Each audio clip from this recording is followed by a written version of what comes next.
मेरे प्रिय बच्चे, ये इतिहास रचने का समय आ गया है। पवित्र आत्माओं का अब शुभ समय शुरू हो रहा है। ब्रह्मांड ने पुकारना प्रारंभ कर दिया है। अब आध्यात्मिक ऊर्जा से परिपूर्ण परमाणु तुम्हें घेरना प्रारंभ करेंगे और ये बार बार तुम्हारे अस्थिर मन को स्थिरता प्रदान करेंगे और तुम्हें जीवन की चुनौतियों से लड़ने का साहस प्रदान करेंगे।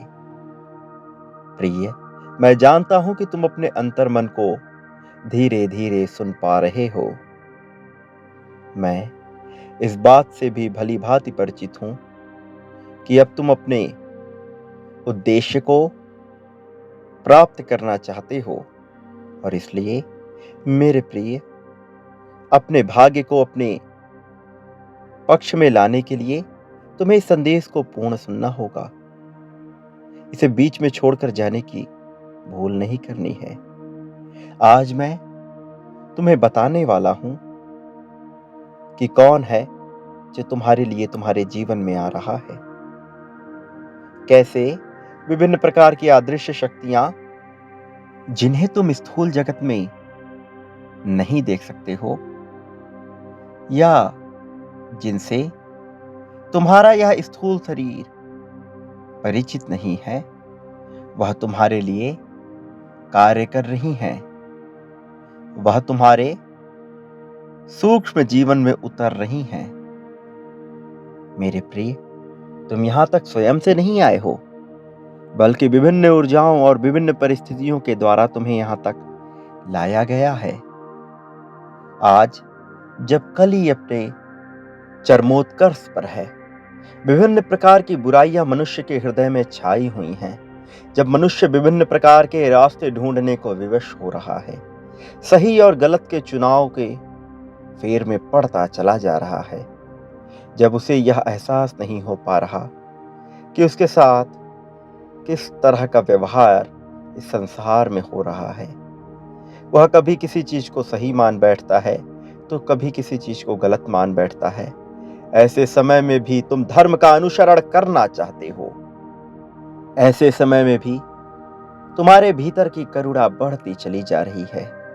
तुम्हारी दया भावना रुक नहीं रही है, जबकि तुम्हारे साथ बहुत गलत किया गया, जबकि लोगों ने तुमसे लाभ उठाने के लिए तुम्हारा प्रयोग किया और पीठ पीछे तुम्हारी बुराइयां की, तब भी तुमने सही मार्ग पर जाने का निर्णय लिया और तुम्हारी निर्णायक यही स्थिति तुम्हारे भले के लिए कार्य करने लगी। मेरे प्रिय, और इसलिए अब तुम्हारे साथ अनुचित नहीं हो सकता। जिन लोगों ने तुम्हारे साथ गलत व्यवहार किया है या अनुचित कृत्य किए हैं, अब वो अपने पापों का दंड भुगतने वाले हैं।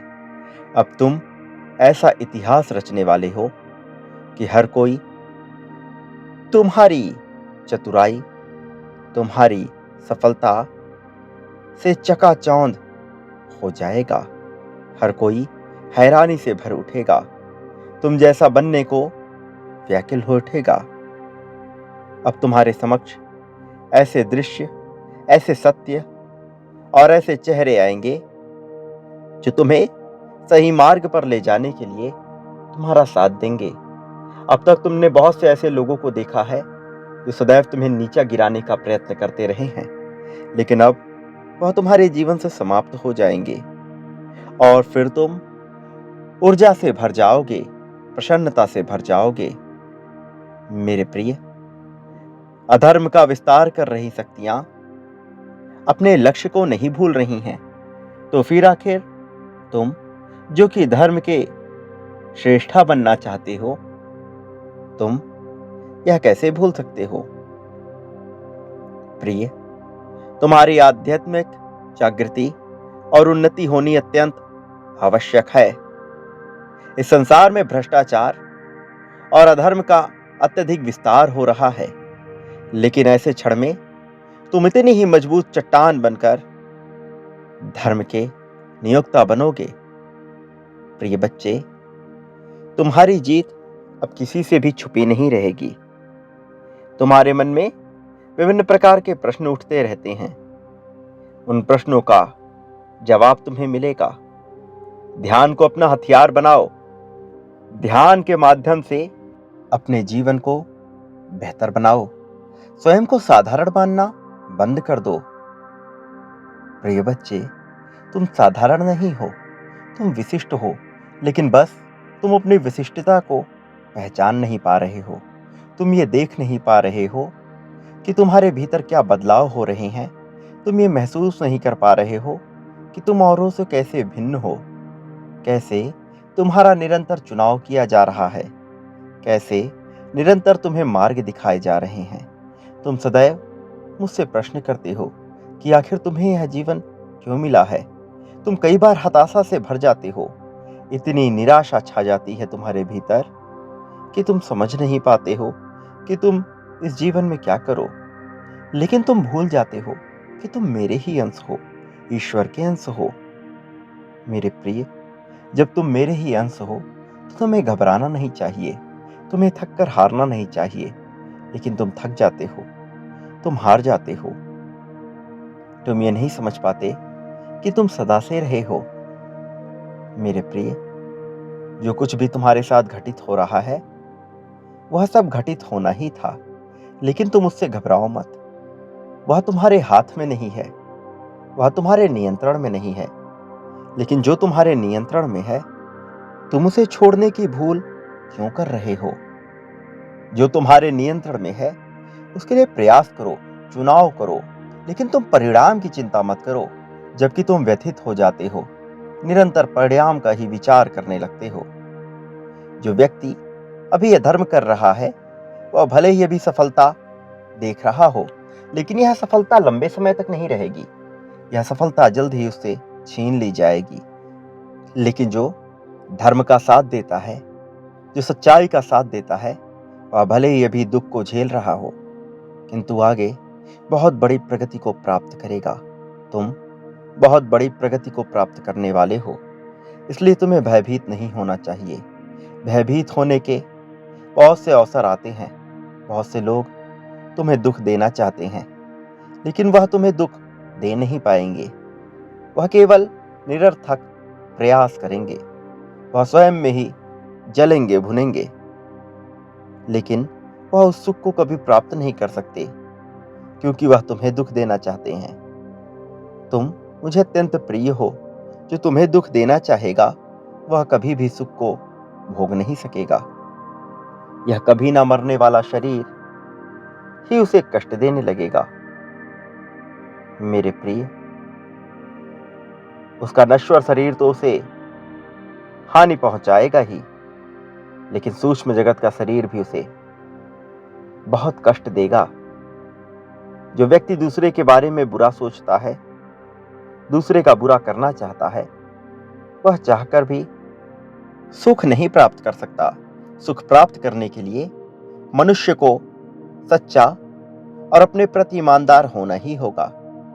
तुम जीवन में जीत को तो चाहते हो, प्रगति तो चाहते हो, लेकिन तुम अभी अपने प्रति पूर्णतया ईमानदार नहीं हो, और ये तुम्हारे लिए दुख का कारण बन रहा है। मेरे प्रिय, तुम्हें अपने प्रति ईमानदार होना है। तुम्हें अपने आप से कोई भी बात नहीं छुपानी है। खुद को सहारा देना होगा, खुद को ताकत प्रदान करते रहना होगा। लेकिन ये मत भूलना कि तुम कौन हो और क्या करना चाहते हो। इस पर विचार करो, ये तुम्हारे लिए आवश्यक है। प्रिय, अब तक तुम्हारे जीवन में जो नहीं घटा है वह अब घटेगा। अब चमत्कार घटित होगा, ऐसा दिव्य चमत्कार जो तुम्हारे मन को प्रसन्नता से भर देगा। जो प्रेम अब तक तुम नहीं प्राप्त कर पा रहे थे, वह तुम्हें यकायक ही प्राप्त हो जाएगा। खुशियों का भंडार खुल जाएगा। धन असीमित मात्रा में तुम्हें प्राप्त होने लगेगा। लेकिन धन का उपयोग तुम्हें कैसे करना है, यह तुम्हारे चयन, तुम्हारे चुनाव पर निर्भर करता है। उस धन को तुम्हें कहां, कब और कैसे निवेश करना है, तुम्हें इसका विचार करना होगा।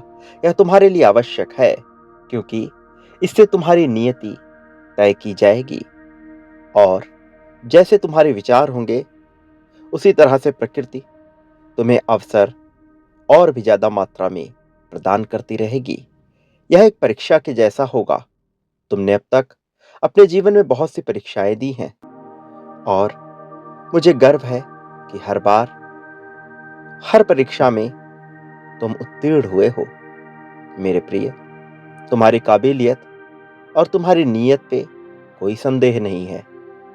यहाँ बात केवल ये है कि क्या तुम जिम्मेदारियों को पूरी तरह से उठाने में सक्षम हो चुके हो या नहीं। तुम्हें कठोर बनाया जा रहा है ताकि तुम जिम्मेदारियों को पूरी तरह से उठाने में सक्षम हो सको, और तभी तुम्हारे कंधे पर बड़ी जिम्मेदारी आएगी।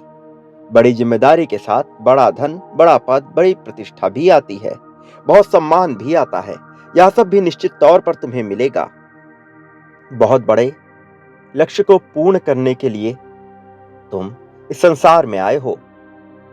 मेरे प्रिय, तुम अपने उद्देश्य को जल्द ही पूर्ण कर लोगे। तुम जल्द ही अपने आत्म उद्देश्य से पूरी तरह से परिचित भी हो जाओगे और तुम्हारे उद्देश्य को पूरा करने में तुम्हारा आत्मसंगी पूरी तरह से तुम्हारी सहायता करेगा। वह तुम्हारे जीवन को प्रेम से भर देगा, तुम्हारे जीवन में इतना रस भर देगा, इतना सौंदर्य भर देगा कि तुम खुशी से फूले नहीं समाओगे। तुम्हारा मन निरंतर उसके आलिंगन को तरसेगा और ऐसा नहीं है कि वह तुम्हें प्राप्त नहीं होगा, वह भी तुम्हें प्राप्त होगा। मेरे प्रिय, तुम्हारा मन करुणा से और प्रेम से भर उठेगा। यह तुम्हारे लिए आवश्यक भी है और निश्चित तौर पर तुम्हारे जीवन में यह मिलकर रहेगा। मेरे प्रिय, कभी मत भूलना कि तुम्हारा जीवन अब बेहतरी की ओर बढ़ चला है। तुम्हारे जीवन में अब प्रगति के द्वार खुल चुके हैं। मेरी एक बात सदैव याद रखना कि संसार में कोई तुम्हारा साथ दे या ना दे, मैं सदैव तुम्हारे साथ हूं। मेरा आशीर्वाद हर पल तुम्हारे साथ है।